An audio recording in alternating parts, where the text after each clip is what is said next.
Hello दोस्तों, मेरा YouTube channel में आप लोगों का फिर से स्वागत है और मेरा नाम है रहमुद्दीन अंसारी और आप देख रहे हैं मेरा यूट्यूब चैनल सेलर अंसारी। तो दोस्तों, आज का ये वीडियो बहुत ही आप लोगों के लिए इम्पोर्टेंट है क्योंकि टीएस रहमान के बाद कोई लड़का अगर जीपी रेटिंग का वेट कर रहा था तो वो था नूसी का और उड़ीसा मैरीटाइम एकेडमी गोवा का।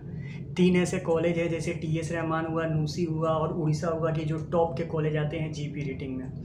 तो टीएस रहमान का तो एडमिशन प्रोसीजर चालू हो चुका है, इंटरव्यू वगैरह शायद उसका शुरू हो चुका है।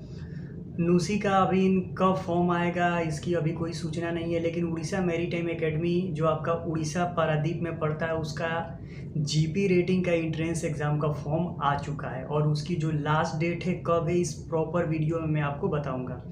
तो ये बहुत ही बड़ी अपॉर्चुनिटी है। वीडियो शुरू करने से पहले आप लोग से रिक्वेस्ट है कि यदि मेरा वीडियो आप पहली बार देख रहे हैं या मेरा यूट्यूब चैनल पर पहली बार है तो प्लीज़ मेरे चैनल को सब्सक्राइब करें, लाइक करें और शेयर करें, क्योंकि मैं मर्चेंट नेवी से रिलेटेड वीडियो हमेशा इस यूट्यूब चैनल पर लाते रहता हूँ। तो चलिए दोस्तों, आज कुछ नया जान लेते हैं। तो जो उड़ीसा मैरीटाइम एकेडमी जो आपका उड़ीसा पारादीप में पड़ता है उसका जीपी रेटिंग का फॉर्म है वो रिलीज हो चुका है एंट्रेंस एग्ज़ाम का, और इसकी जो कैपेसिटी है वो 14 यानी 40 बच्चों की जीपी रेटिंग की कैपेसिटी है। और जो उड़ीसा मैरीटाइम एकेडमी है जो आपका उड़ीसा में पड़ता है, अगर उसमें आपका जीपी रेटिंग में एडमिशन हो गया तो प्लेसमेंट की आपकी कोई फिक्र नहीं करनी पड़ेगी, क्योंकि वहाँ पर आपको प्लेसमेंट मिल जाएगा। और ऑल इंडिया में सबसे कम जीपी रेटिंग का फीस उसी का है। ठीक है, तो इस प्रॉपर वीडियो में मैं आपको बताऊंगा कि फॉर्म कैसे फिलअप करना है। सबसे पहले आपको जाना है www.udisamaritimacademy.com। उसका लिंक मैं डिस्क्रिप्शन में दे दूंगा, या आप डायरेक्ट गूगल पर जाकर सर्च मारेंगे उड़ीसा मैरीटाइम एकेडमी आ जाएगा। आने के बाद वहाँ पर जाकर आप लिखा होगा जुलाई टू दिसंबर 2021, उस फॉर्म को डाउनलोड कर लेना है। डाउनलोड कर कर उसको फिलअप करके बाई पोस्ट कर देना है। और सुन लीजिए उसकी एलिजिबिलिटी क्या है। उसकी एलिजिबिलिटी ये है कि आप 10th पास होने चाहिए या 12 पास होने चाहिए या आईटीआई पास होने चाहिए या डिप्लोमा पास होने चाहिए या ग्रेजुएशन पास होने चाहिए, और एटलीस्ट आपका 40% होना चाहिए और इंग्लिश में भी 40% होना चाहिए। एज की बात कर लें तो एज आपकी 17.5 से 25। अगर आप एसटी एससी से हैं तो 5 साल का एक्स्ट्रा एज मिलेगा। ओबीसी से हैं तो 3 साल एक्स्ट्रा आप फॉर्म फिलअप कर सकते हैं। अगर आपने डिप्लोमा किया है या ग्रेजुएशन किया है तभी भी आपको 3 साल का एक्स्ट्रा मिलेगा, यानी आप 28 तक फॉर्म फिलअप कर सकते हैं। मेडिकल नॉर्मल होगा, कोई दिक्कत नहीं होगा, लेकिन आपका वेट 48 केजी से ज़्यादा होना चाहिए। वो ऐसा कोई रिक्वायरमेंट नहीं है। और फ़ी की बात कर लें तो जो लड़के उड़ीसा से हैं, यानी जिनका जाति पर में जिनका जन्म उड़ीसा में हुआ है, उनके पास उड़ीसा का लिविंग सर्टिफिकेट है, तो उनकी फ़ी 1,10,000 रुपये, उसमें रहना खाना पीना पढ़ना सब इंक्लूड है। और जो लड़के उड़ीसा अदर स्टेट से हैं उनकी फ़ी 1,30,000 रुपये है, जिसमें आपको रहना खाना पीना पढ़ना सब उसी में इंक्लूड है, एक्स्ट्रा आपको नहीं देना पड़ेगा।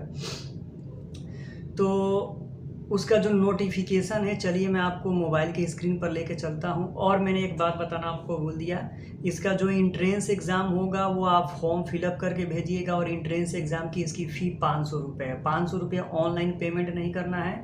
इसकी जो फ़ी है वो उड़ीसा मैरीटाइम एकेडमी के फेवर में डीडी बनाना है, डिमांड ड्राफ्ट। ठीक है, और डिमांड ड्राफ्ट बनाकर फॉर्म को फिलअप करके उसी के साथ स्टेपलर करके उसको सेंड करना है। बहुत सारे लड़के बोल रहे थे कि भाई बैंक बंद है, तो ये ज़रूरी नहीं है कि जो बैंक है, आप एक्सिस बैंक का, आईडीआई बैंक का, कैनरा बैंक का, कोई भी बैंक का डीडी बनवा कर भेज सकते हैं, कोई दिक्कत नहीं होगा। तो चलिए फॉर्म में क्या क्या नोटिफिकेशन है मैं आपको पढ़कर बताता हूँ। का 10 12 आईटीआई होना चाहिए और एटलीस्ट 40% होना चाहिए, और इंग्लिश में भी 40% होना चाहिए। एज की बात करें तो 17.5 से लेकर 25 साल के बीच होना चाहिए। एसटी और एससी के लिए 5 साल के लिए एक्स्ट्रा मिलेगा। जो ग्रेजुएशन किए हैं उनको भी 5 साल एक्स्ट्रा मिलेगा, और जिनके पास डिप्लोमा डिग्री है उनको भी 5 साल एक्स्ट्रा मिलेगा। ठीक है, ओबीसी के लिए 3 साल एक्स्ट्रा मिलेगा। मेडिकल आप नॉर्मल रहेंगे तो चलेगा। ड्यूरेशन जो होगा 6 मंथ का होगा, जुलाई से लेकर दिसंबर तक। फ़ी की बात कर लें, देखिए क्या लिखा है, passport candidate must process passport of time selection admission. Admission के टाइम आपके पास पासपोर्ट होना ज़रूरी है, नहीं तो आपका एडमिशन नहीं होगा। फ़ी की बात करें तो जो उड़ीसा में रहने वाले हैं उनके लिए 1,10,000 रुपये रहेगी। इसमें रहना खाना पीना सब चीज़ इसी में है। ठीक है, और जो नॉन उड़ीसा हैं, यानी अगर आप यूपी बिहार बंगाल यानी उड़ीसा के रहने वाले नहीं हैं, तो आपकी फ़ी 1,30,000 रुपये लगेगी। उसी में आपका रहना खाना पीना यूनिफॉर्म सब है। ठीक है। और आप एप्लीकेशन कैसे अप्लाई करेंगे, तो उड़ीसा मैरीटाइम एकेडमी के ऑफिशियल वेबसाइट पर जाइए और वहाँ से एप्लीकेशन फॉर्म डाउनलोड कर लीजिए और 500 रुपये का डीडी बना लीजिए। किसके फेवर में, तो ये देखिए लिखा हुआ है Orissa maritime academy. Orissa maritime academy जैसा लिखा हुआ है उसी के फेवर में 500 रुपये का डीडी बनाकर उसके साथ अटैच करके फॉर्म फिलअप करके सेंड कर दीजिए। आपका एग्ज़ाम होगा और सिलेक्शन हो जाएगा। तो ये बहुत बड़ी अपॉर्चुनिटी है, आप लोग फटाफट अप्लाई कीजिए। तो थैंक यू।